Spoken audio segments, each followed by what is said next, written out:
जेव्हा घरात काही खायला नसतं ना, तेव्हा मम्मीला सांगायचो की मला कांद्याची चटणी बनवून दे. आणि तेव्हापासून मम्मी किंवा आजी मला बनवून द्यायची. एक नंबर लागते ही चटणी. इथे ना या पॅनमध्ये ऑइल टाकतोय आणि जिरा टाकतोय, त्याला मस्त फडफड तडतड होऊन देतोय.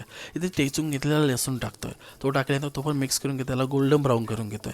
इथे टाकतोय थोडासा कढीपत्ता, तो पण आपण मस्त टाकून असं फडफड करून घेतोय. ह्या सगळ्याचा फ्लेवर एक नंबर लागतो.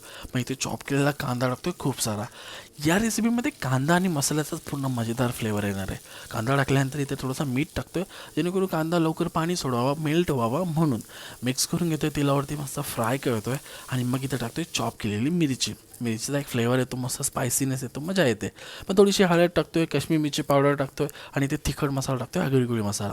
हे मसाले टाकून मिक्स करून घेतोय आणि थोडंसं पाणी शिंपडतो याच्यावरती. थोडंसं पाणी, अर्धा कप पाणी टाकणार आहे. ते असं मिक्स करून घेते, म्हणजे कांद्याची चटणी अशी लबलबीत बनेल आणि मस्त असं गार्निश करतोय कोथिंबीर टाकून. आणि